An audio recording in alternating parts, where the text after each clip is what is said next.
Okay, so I want to welcome everybody. This is one of our educational sessions that we're doing on EQIP, and specifically tonight we're going to be talking about the new episode MSK. I am Gene Ransom. I'm the CEO of MedChi and the chair of the EQIP committee, and my only role tonight really is to introduce and try to make sure that I appropriately let people in from the waiting room. So I'll do my best with regards to that.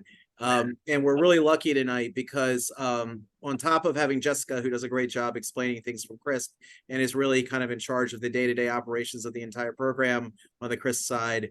And we also, I think, have some guests from the HSCRC who without them, this wouldn't be available. But tonight we're going to hear from Jessica, and we're also going to hear from Dr. Gruner. And Dr. Gruner actually helped us develop the entire episode from the very beginning. So I'm really excited about the presentation tonight. And I'm going to go ahead and turn it over to Jessica so she can start talking about the brand new bundled payment program that is going to be starting January 1 of 2024. And you can sign up for right now up until September 1st, most importantly. So go ahead, Jessica. It is all yours. Thanks, Jean. I appreciate that. And yes, we are very excited to share about this episode.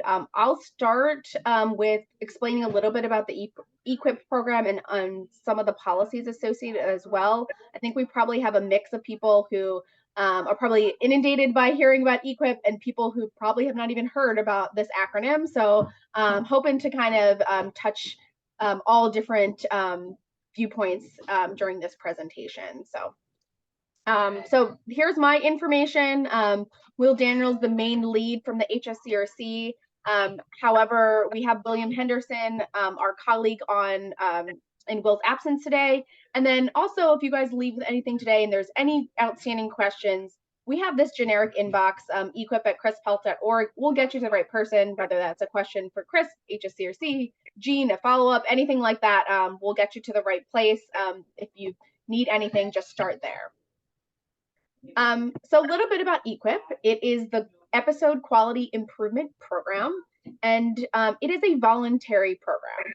The idea behind this program was really to provide incentive payments to physicians or really any providers focused around improving quality of care and reducing the cost of care for Maryland Medicare patients. And what it does, it ties an approach that links those payments to quality and cost under this idea of a clinical episode. So a clinical episode, and we'll go into what that is specific for our musculoskeletal episode. But when we say episode, we really refer to a set period of time and the relevant services and costs delivered related to that medical condition during that time frame. Most of our EQIP episodes utilize what's called a Prometheus episode grouper. It's a methodology that is owned by Change Healthcare. However, one of the wonderful things that the HSCRC has done is really been very happy to expand this program to non-Prometheus episodes based off of engagement with our clinicians. And this MSK episode is just such a prime, wonderful example of that type of partnership where we're leaning on our clinical experts like Dr. Gruner and creating a sort of out-of-the-box episode specific for this condition and these specialists. At a high level, the benefits for our Maryland providers is really the intention. This program was built over many years. I want to say 5 years ago is when it first started, and really is supposed to be very, very provider-centric so that a provider can sort of own this performance. The intention was that it can be this policy and this program's participation is independent of your employment status, whether you are part of a large organization, employed by a hospital, or if you're an independent practice, anyone can join if you meet some volume thresholds. The other big thing here is it is upside risk only. So there's no financial risk to participate. I'll go in a little bit about some of the savings policy that is associated with this because we do have some checks and balances. But to enter it, you're taking on no financial risk. There are similar programs within the state, really only one similar program within the state done by Care First. They do not have an MSK episode, but they do have some other episodes that utilize that Prometheus grouper. And it's a great way to sort of align our commercial and Medicare type of patient. And finally, huge is that this program is considered an advanced alternative payment model. So anyone who participates does get the perk of being exempt from MIPS, as well as eligible for the bonus for Medicare payments. For this current year, for calendar year 2023, that does stand at 3.5%. And we're optimistic that that would continue, but it is a huge perk of just participating in this type of value-based program.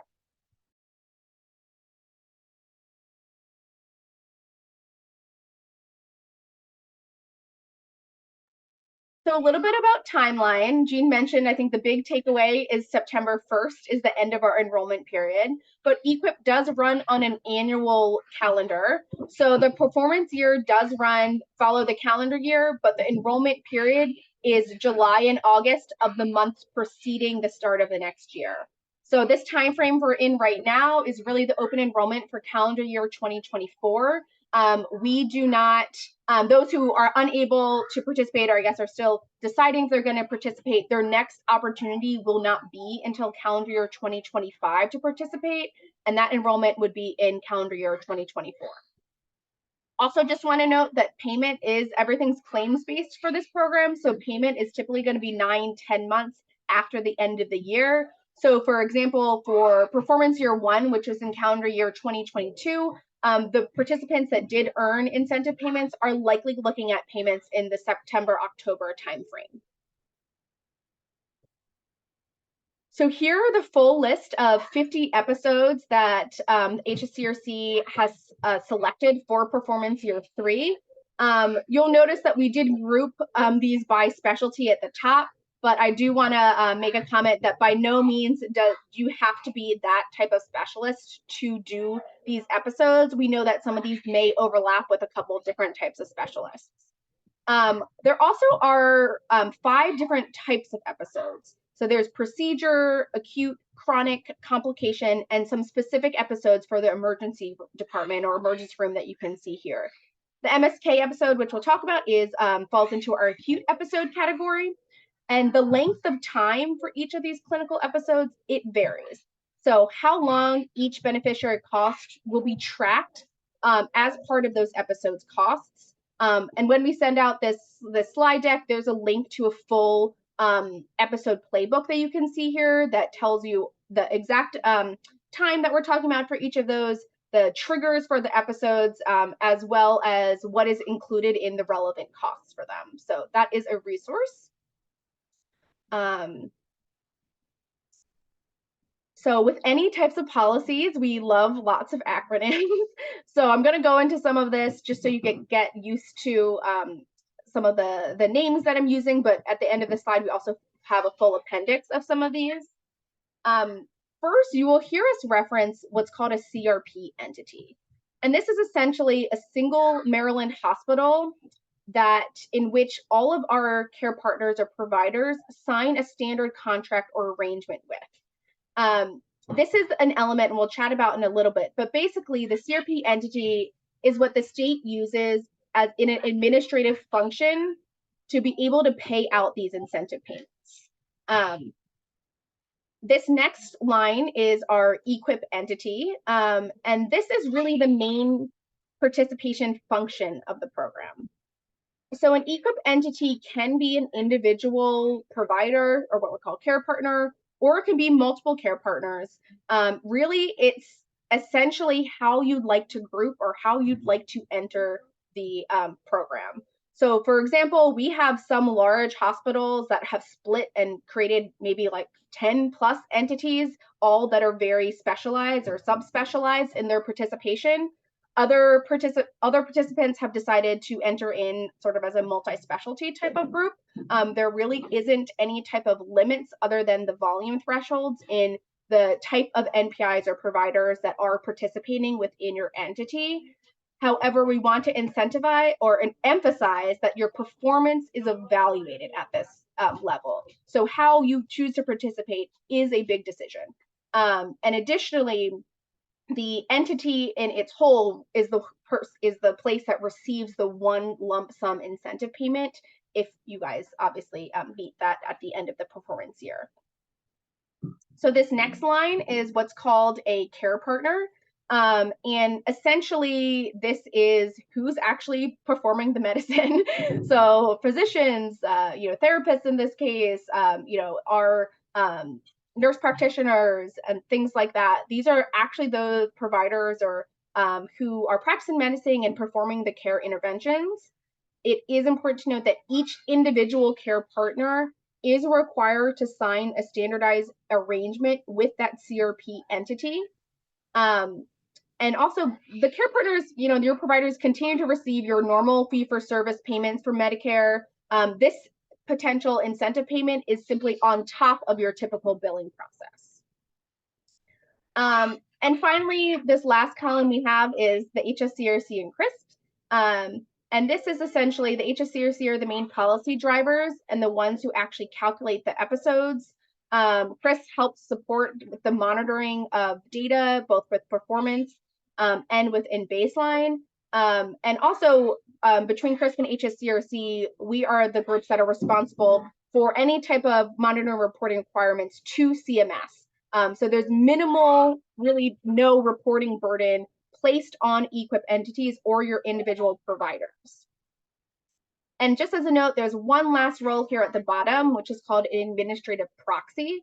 And essentially, this is a support role for an EQIP entity so that they can delegate the management of their program to any type of administrative support staff, how they see fit. So this could be a practice manager, it could be even an external consultant. It's whomever entities really would like to engage, help them manage their participation and their performance. So I want to touch a little bit more about that CRP entity. So as we talked about, this is the single Maryland hospital that takes on this role. It currently is the University of Maryland Medical Center. And really, we are super grateful because it is this partnership that has enabled this payment relationship in order for providers to be paid out, and also for this program to be recognized as an AAPM. So while was selected, any qualifying provider in Maryland is eligible to participate, regardless of your prior or current relationship at UMMC, or even if you have privileges at UMMC, none of that matters. Essentially, a provider could have never even touched the system, and they're still allowed to participate in the program. And the reason behind this is that the CRP entity, or UMMC, has two main roles. First, they receive a list of the care partners who are participating each year, and they generate that standard contract for the care partner to sign, and then they archive and, of course, keep track of it. Secondly, they are responsible for the people that are actually distributing or cutting the checks for the earned incentive payments. UMC does not calculate these payments. Essentially, the HSCRC tells them, please pay, this group X or in this specified amount, and UMMC will cut this check. A couple other big points to note is that UMC will not have access to any protected health information. There's no data sharing agreements that need to happen between individual physicians or their practices and UMMC. And finally, they do not have access to the performance analytics. They are strictly quarantined in the administrative functions that we just discussed. So all that hopefully is good news. But the big question is, how do I participate? What do I need to participate? Essentially, there's three different things. First, each provider or individual has to qualify as a care partner with CMS.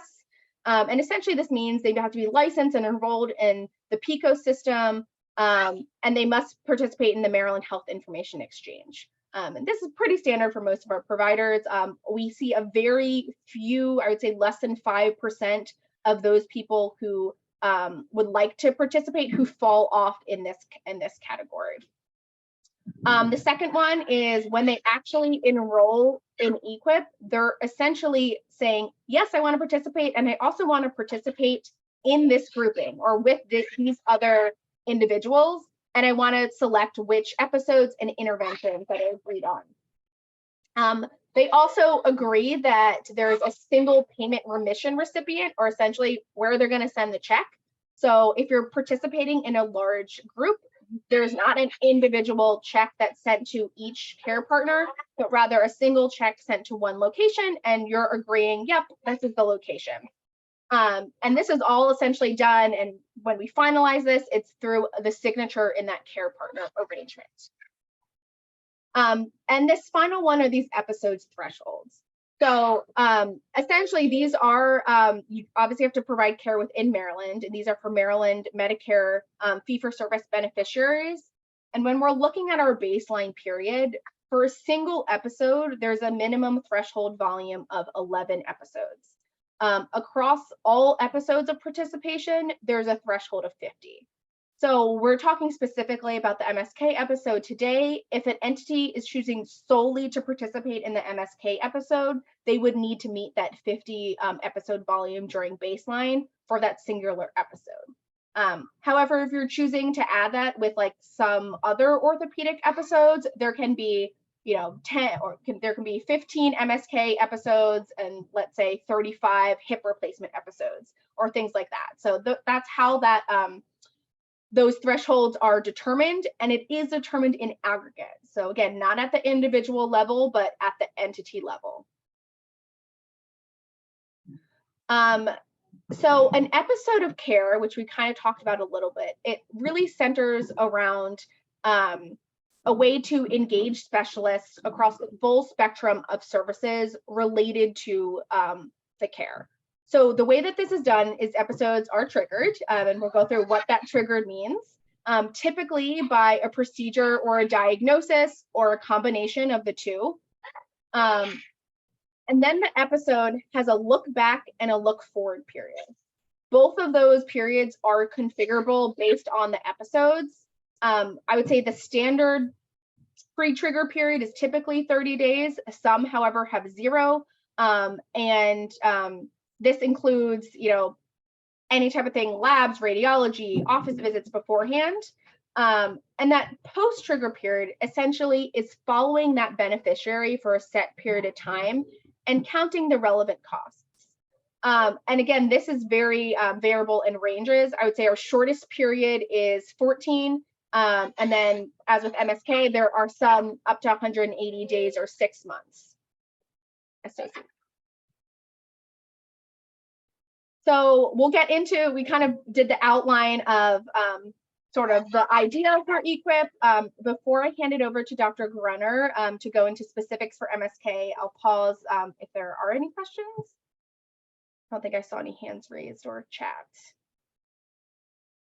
Okay, so Dr. Gruner. Could you talk for a second about the, this is a trade-off with MIPS, right? So what are you trading the maximum MIPS payment versus the maximum EQIP payment, or how should people be making that calculus?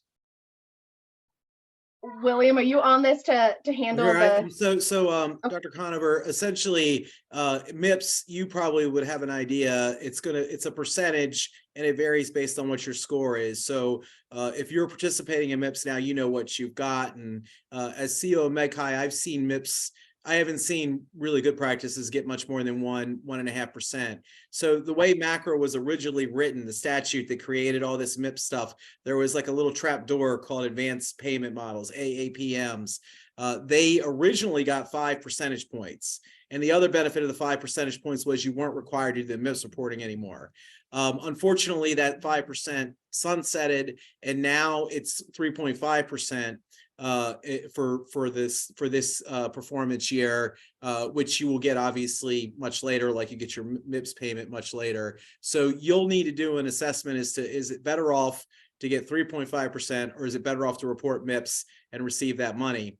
The one nice thing about EQIP, unlike other advanced payment models, is the downside risk is managed through the total cost of care agreement with the state. So you don't have the actual physician practice isn't bearing the risk, the hospital partner is. So there's no downside risk to the practice. That's another benefit, unlike all advanced payment models have to have downside risk, and this one does. It's just not being borne by the physicians. So I think that's a pretty good answer to that question, Jessica, unless you want to add anything else or you want Will to add anything else. And just to be clear, that's super helpful. Thank you, Gene. That I'm assuming the EQIP payment, if it's earned, is on top of the 3.5% AAPM. Yes. Okay, great. Thank you. And both of those are bonus payments that come much later. So what would happen is if you're in the program, you would just get your normal fee for service, no change to what's going on. Then at the end of the program, they'll look at the claims data and determine whether or not you were eligible for a savings award or not. And then you would get that award much later when all the calculations come through. Like you get right now you're getting your MIPS bonus, if you're getting a MIPS bonus, significantly after the year's over. It's much later that it comes in.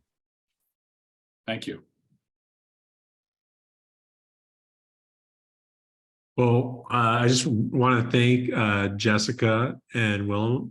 Just briefly about me, I'm a sports medicine physician that practice in Bethesda, Maryland, and look forward to talking to you guys about a very innovative alternative payment model that I worked with the state of Maryland on.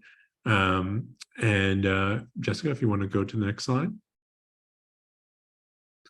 So one of the things that I saw, I briefly worked at CMMI, and I was really interested in how early therapy and adherent therapy could lower downstream healthcare costs.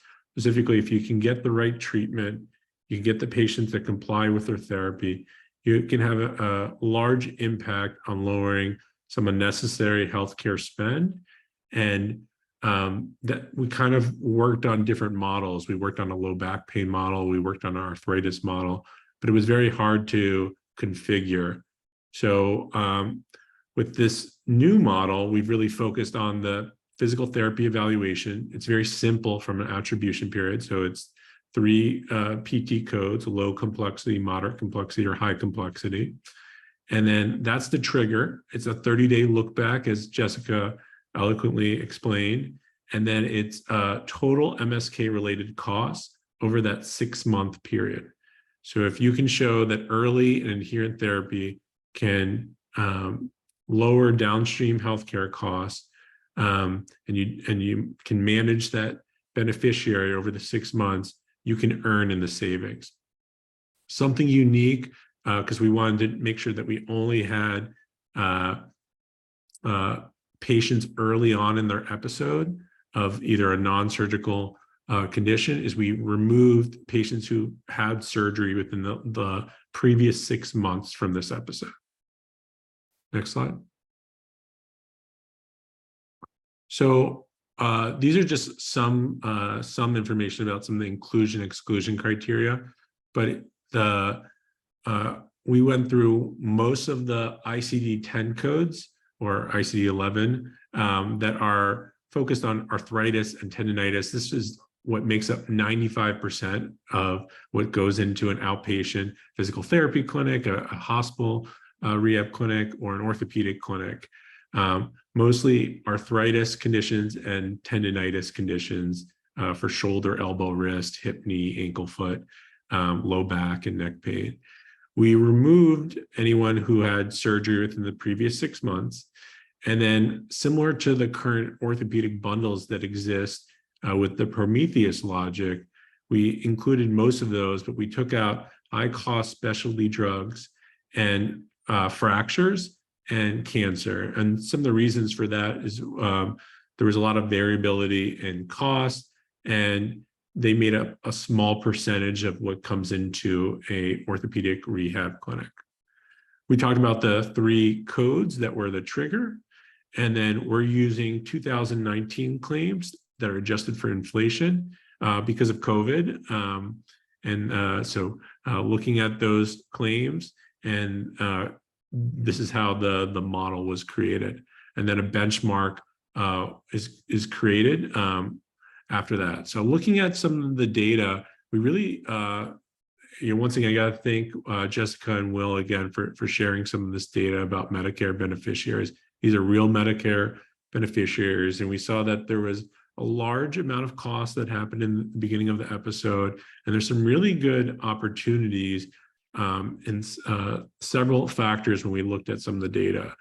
One, proper and appropriate physical therapy utilization. Two, reducing unnecessary imaging, specifically MRIs.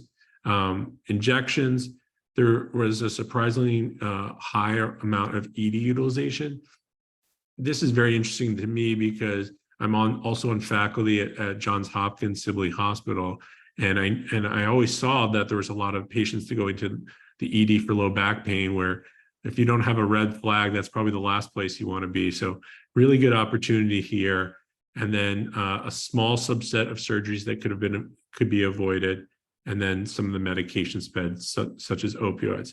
So if you're PT, the attribution would be started, and if you show savings over an episode, each group's going to be different, but for our model episode, it was about 9,000. So if you could bring that down to 8,000, you could earn that at least a portion, depending on where you are in the savings threshold. You can earn a portion of that savings on top of your fee for service, on top of the 3.5% bonus payment for participating in APM. So a really good opportunity to show if we can control and manage MSK care appropriately, there can be savings that's shared with that provider.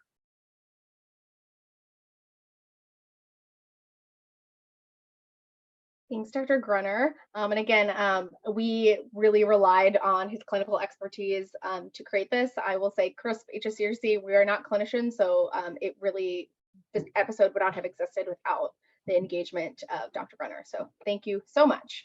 And he sort of obviously outlined, what goes into the numbers, and now it's sort of like, okay, what does that mean? How do we actually get paid? You referenced some part of the savings, stuff like that. So we'll get a little bit more into the detail associated with the policy and methodology after we kind of outlined how the episode works. So a big thing is target pricing, which was sort of mentioned in the model out here.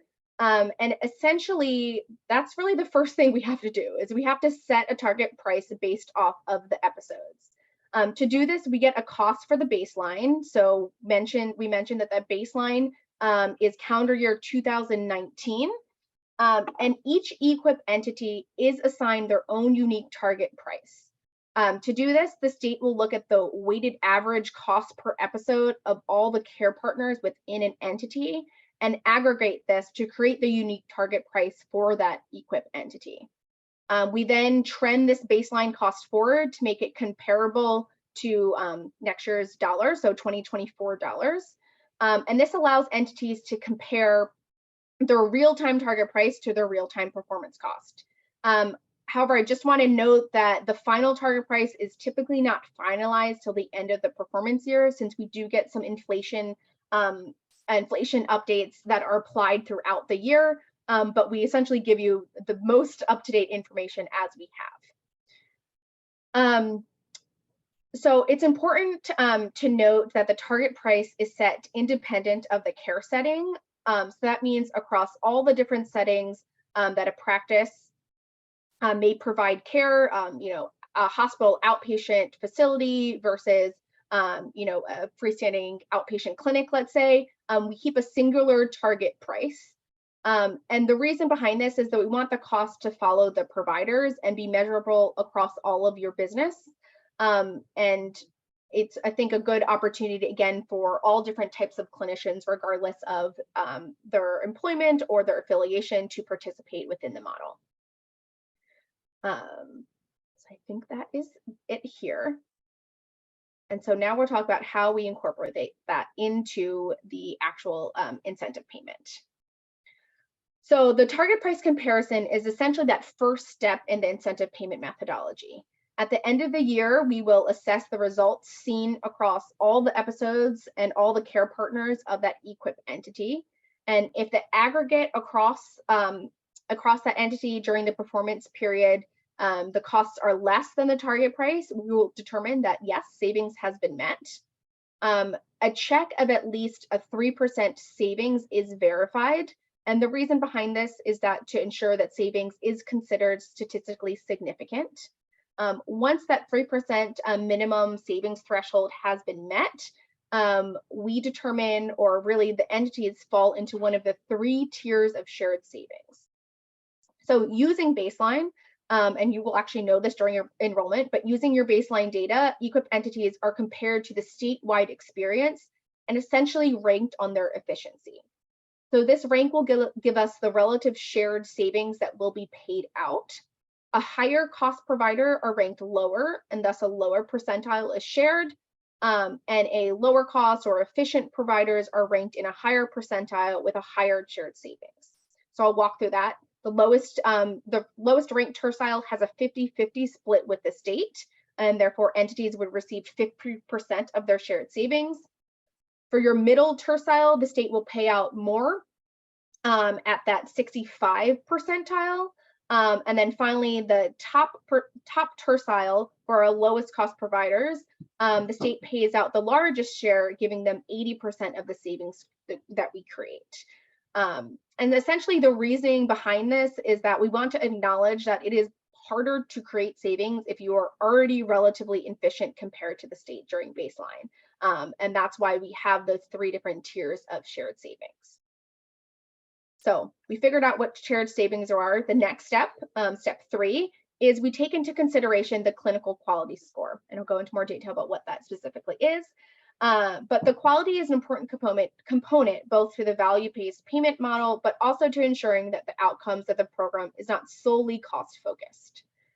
Therefore, 5% of that shared savings will be withheld pending assessment of 3 key quality metrics.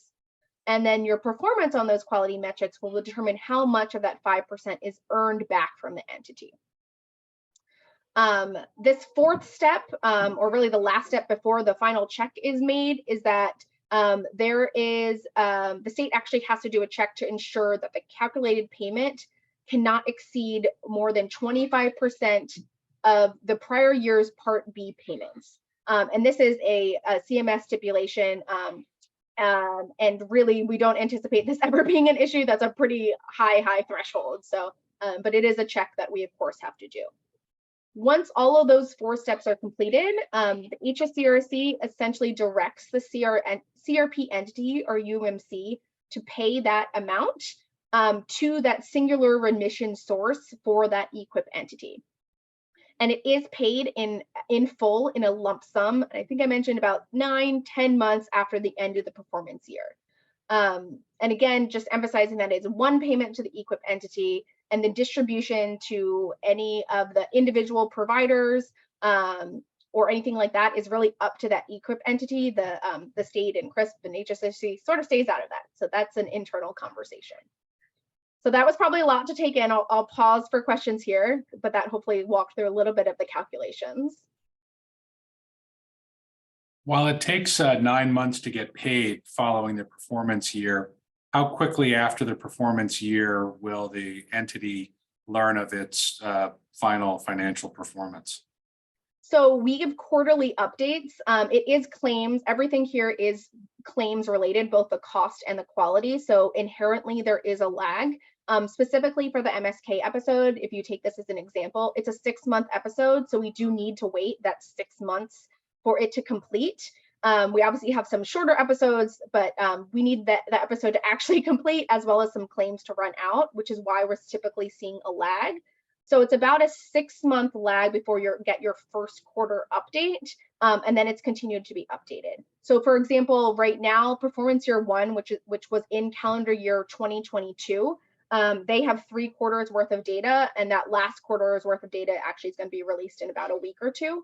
But so there is some lag associated with it. At the very start of the performance year, you have full access to the baseline data that we have. Obviously a lot of canned reports, but also each entity has the availability to download their claim level detail as well if they'd like to do some internal analysis. And we've been trying very hard to partner with hospitals or practices and determine how we can use either other CRISP tools or really even facilitate some best practices with leveraging internal EHRs for more of that daily type of, or even more timely type of reporting, since inherently claims is going to be delayed. I think I see another hand up. Alice? Yes, thank you. My name is Alice Bell. I'm from the American Physical Therapy Association. Thanks so much for this information. Just a couple of questions. I want to kind of make sure I'm understanding the math completely. So there's the 3.5% increase based on participation in the advanced alternative payment model. And then we have these potential bonuses. But in order to qualify in the performance period, you have to have demonstrated a 3% savings. Is that correct? So there's a 3.5% add-on, but you also must have shown that your spend was essentially 3% less than your prior year. Is that correct? Yeah, so sort of. So obviously the enrollment is open to anyone. So there's nothing limiting for you to participate. Right. When you are participating, the EQIP portion, so the EQIP check, for lack of a better word, you have to show at least 3% savings. That is completely independent of the 3.5% that CMS has as part of their AAPM policy.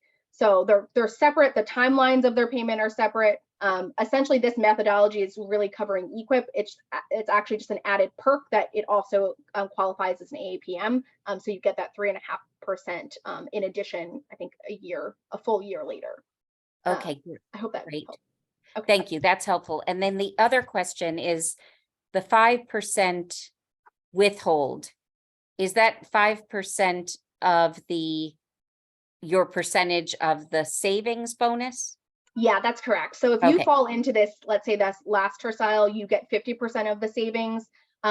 We, at the bare minimum, if you met none of the quality metrics and stuff like that, you would actually only get a check for the 45% of the shared savings. However, if you performed really well in the quality metrics, you would earn that full 50% of your shared savings. Great. And then my last question, and this is partly, I will apologize for some of my lack of understanding of the formulation of the benchmark, but I can understand how you formulate a benchmark for a provider based on that provider's performance. But how do you formulate the benchmark of the 30-day look back period, which may not include any of that provider's charges or billing? Yeah, so for all of the episodes, regardless of if there's a look back period or a look forward, this was is a 6-month look forward period, there's a single target price set for the entire duration of the episode. So as Dr. Gruner explained, there's relevant costs, and there's no way we would expect a single provider to actually be doing all of the attributed relevant costs within that care. And one of the main pillars, I think, of this program is really to look at coordination of care across the continuum. So we know that, there may be costs that's associated with like a referring provider, and there's other people ordering like labs or x-rays or things like that. In our dashboard and in the data that becomes available, you can actually see sort of a little bit of a breakdown of that and see if there are opportunities.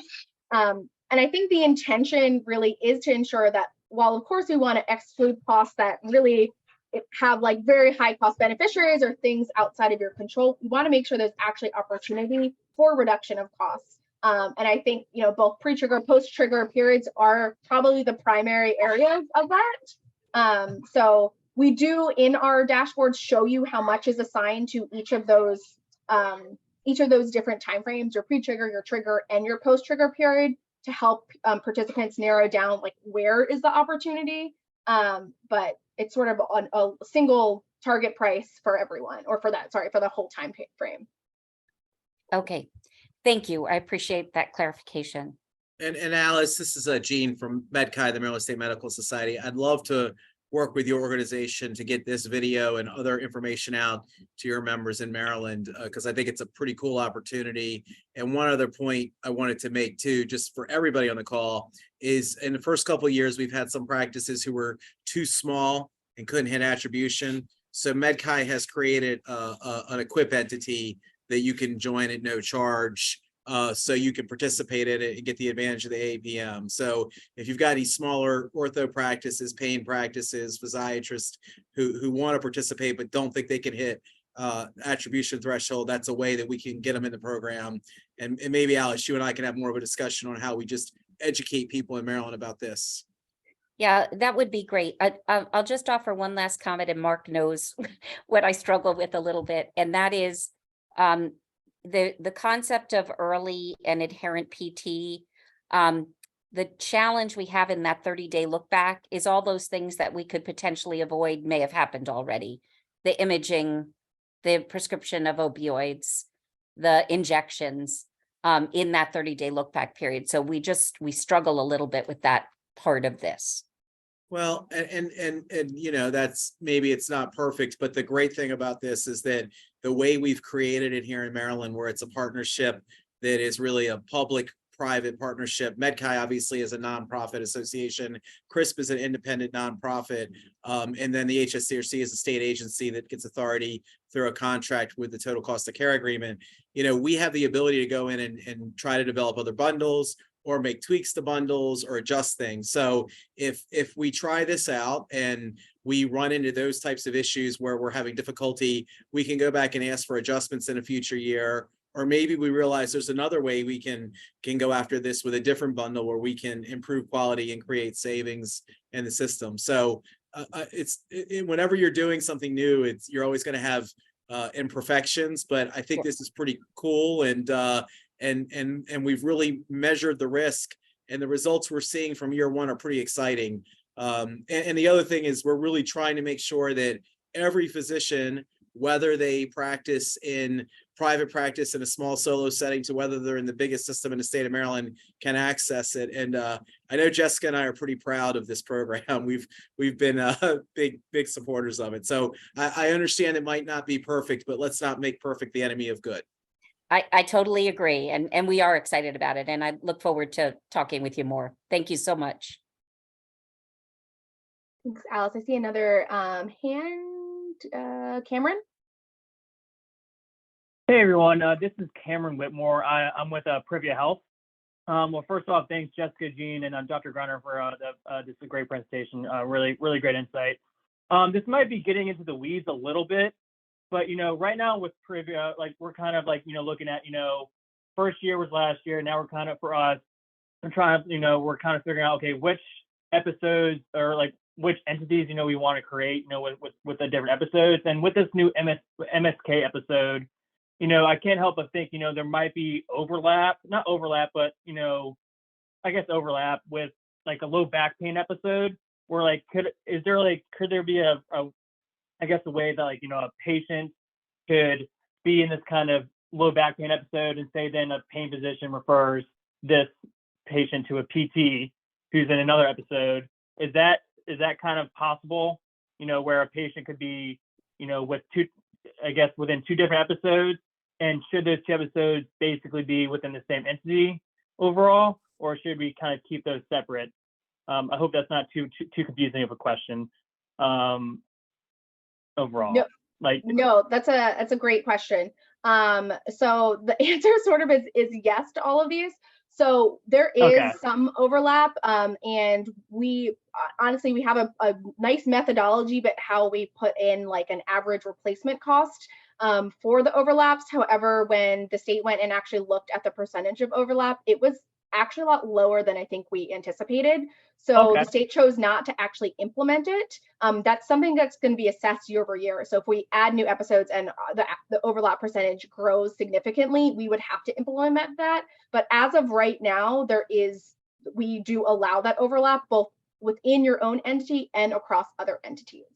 I will note that some of our other episodes, what are called our complication episodes, have more of a hierarchy type of attribution. So they can only be attributed after the other episodes have already, or I guess with the claims that are left after the attribution from something else, since just the nature of that type of episode, it's meant to be sort of as a last resort or sort of the result of it rather than you know, the intention of care with our other ones. So that's really the only complexity. Everything else is pretty straightforward where overlaps are allowed. Like I said, right now it is fairly minimal. We'll have to, of course, assess that and determine if the performance year reflected what we saw in baseline for that policy decision. And to the second part of your question, you did talk about different EQIP entities.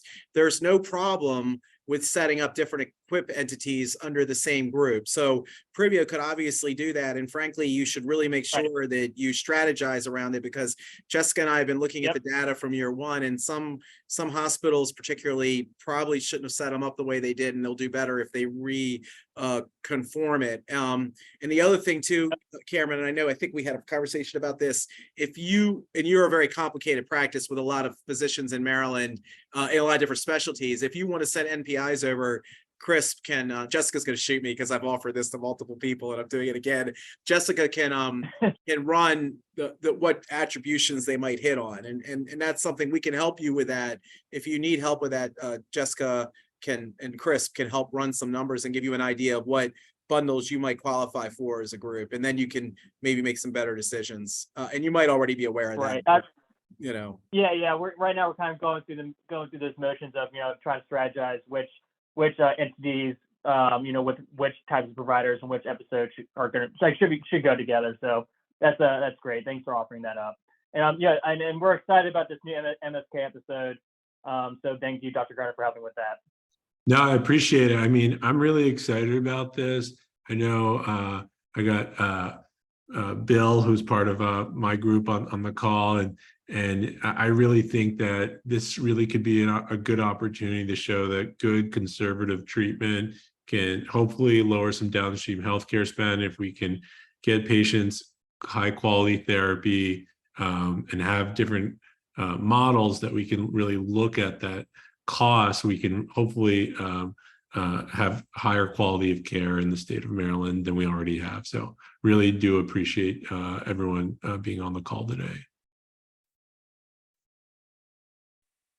Thank you.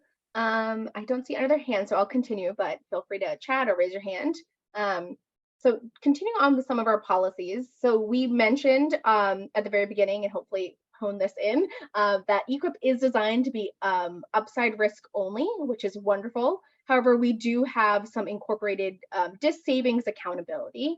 And really, it's obviously important that we have some sort of checks and balances to ensure that we're driving meaningful improvements and in cost, both in quality and really keeping up stringent standards for those enrolled in the program. So therefore, in lieu of a true downside risks, we have this DIS savings accountability plan.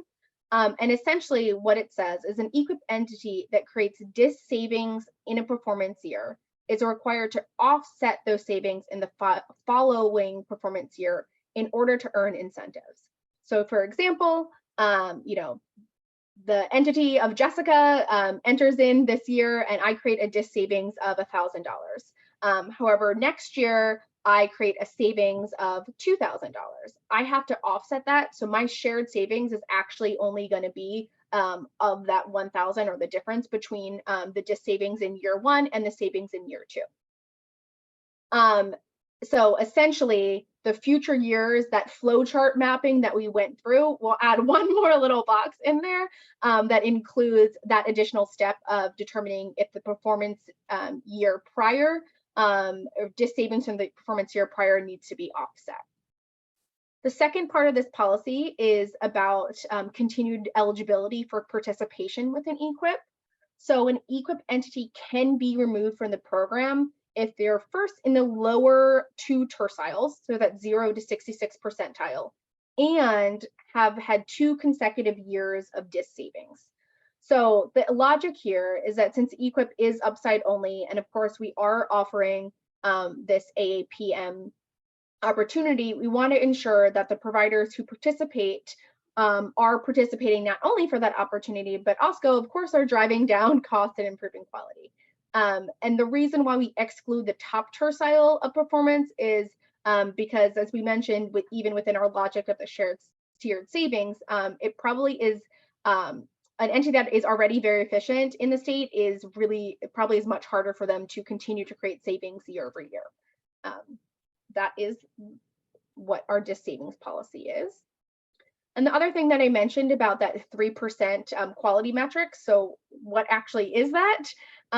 So the HSCRC went about selecting quality metrics in a very thoughtful way and intended for them to be applied effectively at the provider level and to be measured off of claims. And again, the intention was there to reduce reporting burden. We also wanted it to align with CMS since they require this for QPP, and we really looked at high priority and outcome-based measures, and we need a minimum of at least 3 measures available. Finally, the metrics were chosen in conjunction with HSCRC priorities, which include parallel design to some of the other type of care redesign programs that we have. And we wanted to ensure that it does align with the state's larger population health strategy, which is called the State Integrated Health Improvement Strategy, or SIHIS, as it's commonly called. So therefore, the 3 measures selected for the performance year are advanced care planning, documentation of current medication in the medical records, and screening around body mass index. So these 3 measures will be the same or are the same regardless of the provider specialty or even what episodes you choose to participate in. If you're only participating in MSK, you will have these 3, or if you are a multi-specialty site doing MSK and cardiology and GI, you also will have these same 3. So these measures are used to calculate the 5% earned back adjustment on the on that final incentive payment calculation or flowchart that we just talked about. I'd also like to highlight that for each triggered episode, the way that we determine if these measures are met is we look at the 365 days prior to the end of the episode. So that episode ends, we look a year back, and we determine if these quality measures were performed by any provider in those 365 days. So what that means, it does not need to be an EQIP provider with your group. It doesn't even have to be a provider participating in EQIP. We look at any claim within the year past for that beneficiary if they met those goals. And as I mentioned before, this is another way to incentivize coordination across the care continuum with providers that might more frequently provide these types of services. Obviously, a lot of these, might be more appropriate with primary care. So how can we work with them, especially if they're a referral source or something like that? The last note about the quality metrics is to remember that they are measured based off of claims. So tracking appropriate CPT codes, apologies, for these codes is important. So there might be an education piece as well. And there's, I think, another slide in the appendix about the quality codes, FYI. And then the last thing here that we, of course, want to highlight is this timeline. So we are actively in the enrollment period. The date that I want you to leave with is Friday, September 1st. That's when enrollment closes. And really after that date, we cannot add any additional providers or NPIs to participate in next year. And the reason behind that is that we immediately jump into what's our CMS vetting and contracting period. So at that point, every single provider goes through the CMS vetting process to determine their eligibility to participate. And that's why we can't add someone on like come December. So if there's any chance that you want to participate, or if there's even some providers that are on the fence, or someone that's joining early next year that you already know of, this is your time to add them. We do have some providers that drop, you have retirements, people that give you notification of them leaving, things like that. And that can certainly happen within that October, November timeframe. But we really want to emphasize, please get them in, because unfortunately, it's another whole year before this opportunity presents itself again for the calendar year 2025 performance year. So after that September 1st deadline closes, as I mentioned, we do the CMS vetting and contracting. And we also work very closely to ensure that all of these volume thresholds and a couple other sort of audits as far as eligibility are met. So we'll work with you for some reason things need to be tweaked. And then we work one-on-one with your administrative staff to ensure that all of the individual care partner arrangements are signed, because that is the last technicality that we need in order for a provider to actually be participating come January 1st. And you'll notice in January, you will get some preliminary target prices as well as full baseline data available for you. And we mentioned the delay a little bit in claims and in payment. So typically about Q3 of 2025 is when you would expect payment for next year's, or for the performance year for calendar year 2024. I I that's did it. want to make a quick note. Jessica did an excellent overview of how to enroll at the July EQIP meeting, and that video is up on the MedChi website. At the beginning of the meeting, I put it in the chat. I don't know if anybody came in late, so I'll put it up again. But if you're, it is very, very administratively easy. MedChi has been involved in different federal programs, including MDPCP and ACOs, and the applications for them are much more complicated than this. I got to give a lot of credit to the HSCRC and Chris for doing a good job making it not that complicated. So you should watch that video if you're thinking about doing this, or have your administrative person watch it, because it really goes through how to do it. And Jessica did a great job showing the actual portal and everything. And if you need help with anything, please reach out to MedChi, reach out to Chris, reach out to the HSCRC. Probably MedChi and Chris for your best first shot, but we really want to help people take advantage of this program. We're very proud of it. I also want to add one thing, and I apologize, I probably should have added a slide here, but I do want to note that new providers can join. So we understand that they may not have claims in baseline, they won't appear in the calendar year 2019 data. However, we allow room for about 25% of your group. So if you have 10 NPIs, 10 providers, that was a bad number to choose. If you have 12 providers in there, you can have 4 that are brand new that aren't appearing in the calendar year 19 data, because we understand that obviously there's turnover, there is new grads and things like that are joining the practice. And right now we're looking at about a 3-year lag from our baseline data. So please, they likely obviously won't count to your minimum volume thresholds in calendar year 19, but we don't want them to miss this opportunity if they're new to your organization. I think that's it. Any other questions from anybody? Any final words, Dr. Gruner? I just want to say how thankful I am for Jean, Jessica, and Willem to work on this. I mean, I've been working on different value-based care models for 15 years, and the things that are being done in the state of Maryland are unbelievable. And you guys really deserve a lot of credit. And I hope everyone on this call will consider some of these newer models. And I think this one could be a really good opportunity to address MSK care in the state of Maryland. Well, I can't think of a better place to end than that. So right on schedule with an hour, Jessica. Good job. Yeah. Everybody have a great night, and thank you. And please reach out if you need help. Thank you, Thanks so everyone. much. Thank you.